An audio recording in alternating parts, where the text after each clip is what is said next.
Ora bem, a história da humanidade tem sido caracterizada por uma trajetória progressiva de controlo e manipulação do natural. Contudo, e ao contrário do que por vezes se afirma e pensa, esta dinâmica de exteriorização e progressivo domínio não se inicia com a domesticação, seja ela de animais ou de plantas. Ela é bem anterior. O processo de separação entre homem e natureza inicia-se com o desenvolvimento do pensamento simbólico. Ordenar o mundo simbolicamente, isto é, estabelecer classificações e categorizações, que é o que nós fazemos todos os dias, é a forma mais especificamente humana de controlar esse mesmo mundo, e com essa forma de controle do mundo inicia-se o seu processo de domesticação antropológica.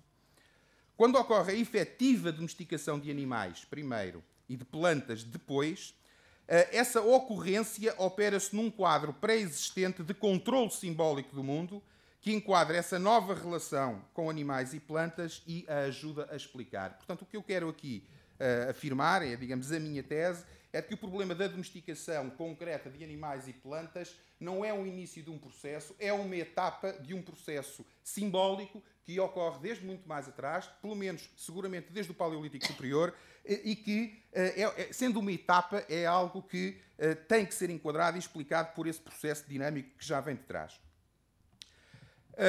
Assim, o processo de manipulação e controle da natureza pelo homem é uma dinâmica simbólica que se desenvolve a par e muitas vezes prévia à sua efetivação física. Por outras palavras, o gérmen da domesticação de animais está muito antes do Neolítico e a sua efetivação é plenamente compatível com a manutenção de características de quadros mentais que caracterizavam as comunidades de caçadores-recoletores. No princípio do século XX, um senhor chamado Sigmund Freud fez uma síntese que é feliz, de certa maneira, sobre o percurso das maneiras como o homem, sobretudo o homem ocidental, pensava o mundo. Isto é, estabelecendo que o homem, ao longo da sua história, teria percepcionado o mundo, concebido o mundo com três grandes esquemas cognitivos e de concepção do mundo. O animista, que se estabelece, portanto, com o desenvolvimento do pensamento simbólico, com o aparecimento da linguagem e com as primeiras formas de arte, e onde não existe uma separação ontológica clara entre o humano e as outras categorias animadas do natural. O religioso, onde a separação se institui e o controle se estabelece através da transcendência e do providencialismo, e em que temos, portanto, plenamente instituída uma separação ontológica entre o homem e o resto da natureza. E depois, finalmente, o científico, em que se consubstancia a radical concepção de uma natureza que funciona de forma mecânica, com leis próprias, passíveis de serem captadas por um ser humano que, contudo, lhe é exterior. Neste esboço, que é necessariamente simplificado, dos diferentes esquemas cosmológicos humanos, interessa sublinhar que o Neolítico e o Calcolítico correspondem precisamente à transição entre uma concepção essencialmente animista do mundo e o desenvolvimento das primeiras formas de religião. A questão que se coloca é até que ponto as comunidades calcolíticas peninsulares mantêm ativos importantes traços do pensamento e organização cosmológica animista. As dinâmicas de evolução e substituição de visões do mundo são lentas, são progressivas, gerando situações híbridas e de permanência de traços de animismo que ainda hoje são facilmente reconhecíveis na cultura popular ou nas nossas reações, pelo menos aquelas que são menos pensadas.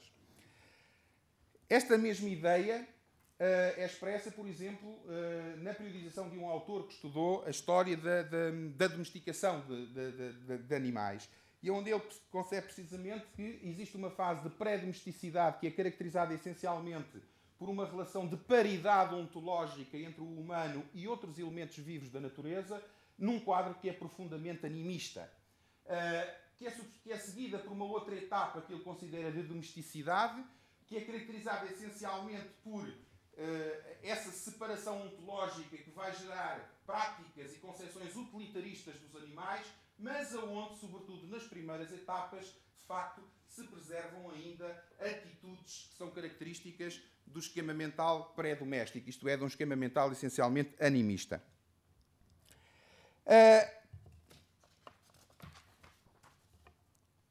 Ou seja, em suma, a questão que se coloca é em que medida traços de animismo se perpetuam nas comunidades neolíticas, e neste caso concreto, que estamos a tratar, calcolíticas, e de que forma ainda podem conformar ou não a relação entre homens e animais no terceiro milénio AC. Assim, pensar numa utilização económica de animais teria que ser enquadrada por esquemas mentais onde essas relações teriam sentidos e seriam regidas por normativos muito para além da perspectiva estritamente utilitarista. Procurando olhar a relação com os animais e as suas representações nesta perspectiva, onde os sentidos atribuídos pelos agentes às ações que praticam são centrais para a compreensão dessas mesmas ações e dos vestígios materiais que deixam, o recurso à antropologia é indispensável. Naturalmente que este recurso à antropologia e à etnografia não é feito para procurarmos, através de um efeito de decalque, a solução para a pergunta que colocamos. Enfim, os problemas que a antropologia e a etnografia aplicados ao passado colocam já estão há muito diagnosticados. Sobretudo, o recurso a essas duas áreas disciplinares, a sua grande importância reside sobretudo na capacidade que tem para nos abrir a nós novas áreas de inquérito, novas vias de inquérito, nos alargar os horizontes interpretativos e nos ajudar a consciencializar os nossos próprios preconceitos, com os quais normalmente abordamos o passado. E assim, o exemplo antropológico que vos apresento é um exemplo que nos chega dos caçadores do Ártico e que, sendo presente, sendo, portanto, uma situação que ainda hoje ocorre, se enraiza no que designaríamos por Idade do Bronze. Na cultura de Dorset, a caça é vista como um ato de dádiva e entrega do animal, que compreende e participa voluntariamente na troca de força vital que impregna toda a natureza. Estes animais são depois esculpidos em pequenas estatuetas.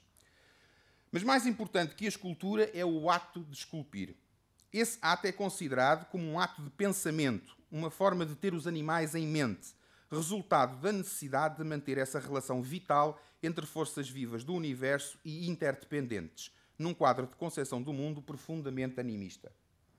Citando quem estudou estas pecinhas, sendo pensamentos incorporados, as esculturas são de uma escala de tal forma microscópica que podem ser viradas e reviradas na mão como as imagens na mente. O seu design revela que não tinham por destino ser colocadas num pedestal e olhadas. De facto, muitas nem sequer se segurariam em pé se não fossem artificialmente montadas. Antes, como memórias, elas são mantidas junto das pessoas, geralmente presas à indumentária, e são transportadas pela pessoa para onde quer que vá. Neste sentido, poderemos mesmo questionar a aplicação da denominação de arte figurativa a estas figurinhas. E isto porque a arte figurativa trata a experiência como objeto de reflexão e produz representações simbólicas. Ora, num contexto de um quadro profundamente animista, estas figurinhas podem não ser representações, no sentido em que podem ser efetivamente o representado. Ou seja, existir entre o representado, o animal, e o representante, a escultura, uma paridade ontológica. Ou seja, através de um processo de participação.